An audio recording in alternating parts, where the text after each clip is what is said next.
Let's jump right into a fascinating story about a monumental 20-year partnership that fractured. But here's the kicker. It didn't fall apart over ancient, sacred texts. It fractured over a pile of stones. In today's Explainer, we're diving into this incredible clash between Western modernism and Eastern tradition. It's a look at the deeply interwoven history of Daniel P. Brown and the Mustang Bond Foundation. We've got incredible dedication, massive architectural clashes, institutional collapse, and ultimately, two very different human perspectives on a shared legacy. So let's look at how a shared mission to preserve an endangered lineage managed to survive a really profound personal rift.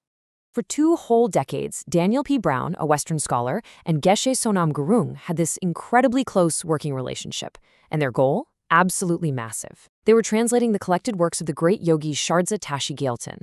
Now, what's really crucial to understand here is that these specific texts had never been rendered into English before, not once. They belonged to a tradition whose living practitioners were actively dwindling. So this wasn't just some dusty academic exercise. It was an urgent rescue mission for a spiritual lineage. And it worked, resulting in 8 living, breathing English practice manuals. You see, they were operating under a towering 3-part mandate handed down directly by the lineage holder, His Holiness the 33rd Menri Treason. The directive was crystal clear. Translate accurately, embody the practices personally, and render them in a form that actually works for Westerners. I mean, talk about a tall order. It demands scholastic precision, deep spiritual commitment, and a really keen editorial eye for a completely different cultural audience. But both Brown and Geshe Sonam Gurung dutifully put their heads down to fulfill this exact mandate. They weren't just writing books to sit on a library shelf. They were tasked with building a bridge for a living practice to cross over into the West. But then, in 2017, this unified vision hit a wall. Literally. A stark architectural divide popped up over planned monastery in Jomsom, Nepal. On one side, you had Brown's Western modernist vision, designed with architect Karl Maxey. Think cream-colored splitstone, designed to just humbly dissolve into the mountain landscape. On the flip side was the traditional Tibetan perspective. In this tradition, a sacred building doesn't hide, it proclaims. It demands deep ochre walls, golden finials, painted mandalas. To the local community, the building itself is actively participating in the spiritual practice. So Brown is proposing a space that fades into the background, which is a concept the Himalayan tradition simply doesn't recognize.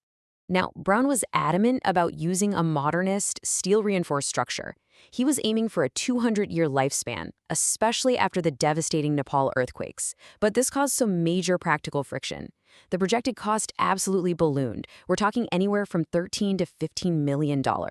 And honestly, it wasn't even just about the price tag. It was a complete logistical nightmare. Jomsom is in a remote mountain region. There are no cranes, no local welders. Every single piece of steel would have to be pre-cut somewhere else and painstakingly dragged up into the mountains. So, how do they fix this? Well, the traditional community resolved the impasse in a profoundly traditional way, through divination.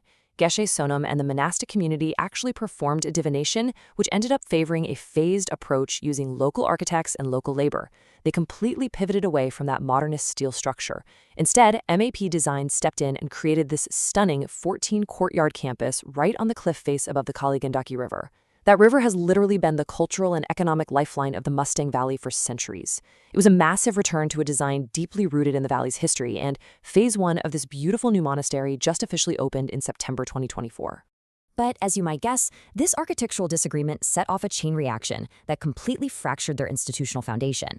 First, the European board of the foundation flat-out rejected Brown's expensive, modernist design.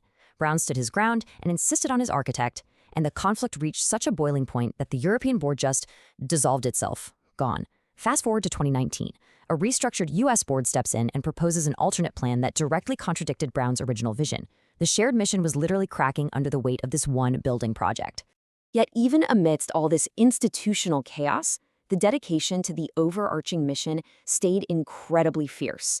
In 2019, despite battling Parkinson's disease, which, as we know, is a really severe and debilitating condition, Daniel P. Brown led a highly demanding trip-of-a-lifetime retreat with wealthy donors. Organized through a collaboration called Mind Only, he somehow managed, through just sheer willpower, to raise a staggering $700,000. And all of that was entirely for the Mustang Bond Foundation. But the human toll of this whole institutional breakdown really came to light in a 2021 letter Brown wrote to his community. He pointed out a complete lack of contact from the foundation since his diagnosis. He said there was no accounting provided to him for the funds he helped raise, and he felt entirely left out of the trip credits. The really crucial takeaway here isn't actually about the money or the architecture anymore. It's a deeply human expression of a profound feeling of being abandoned. He felt forgotten by a community he had dedicated 2 decades of his life to serving. Looking back at all this, we're basically left with two completely parallel realities. For Brown, the break was experienced as a painful abandonment. He felt like a shared 20-year friendship had just suddenly gone cold, right at the peak of his illness. But on the flip side, in a 2025 interview, Geshe Sonam Gurung expressed wholly positive memories. He described their collaboration as this natural, productive phase that successfully brought the teachings to the West. He made absolutely zero mention of any rift, disagreement, or architectural conflict. His focus was entirely on the future. And as observers, it's really important for us to recognize that both men's distinctively different internal experiences are likely completely accurate from their own individual viewpoints. This separation is actually permanently etched right into the physical legacy of their work. If you track the shifting copyrights of the translated texts, you see a really clear trajectory. The early editions were held by Brown's Associated Foundation, and the cover proudly listed the original author right alongside both Geshe and Brown. But today, the rights have shifted entirely to the Mustang Bond Foundation, directing profits to their cultural center. And if you look at the cover now, only the original yogi, Shardza Tashi Geltsen, is listed. Now, it is noted that Brown was compensated nearly $1 million over the years for his extensive translation work, but we can clearly see how the public face of these vital texts returned completely to the source tradition.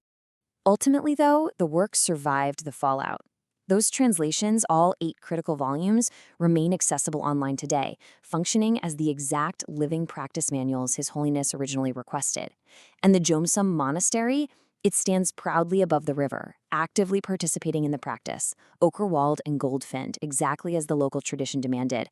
The vision was realized, even if it took forms that were very different from that original unified dream. Sadly, Daniel P. Brown passed away in 2022, but he left behind a massive scholastic and spiritual footprint. And all of this leaves us with a really provocative question to ponder. Can a ruptured relationship still produce a successful legacy? It really forces us to ask whether the friction between Eastern tradition and Western modernism, between personal vision and communal roots, is sometimes exactly what is required to forge something that outlasts us all. Thanks so much for exploring this deeply human history with me today. Until next time, keep learning.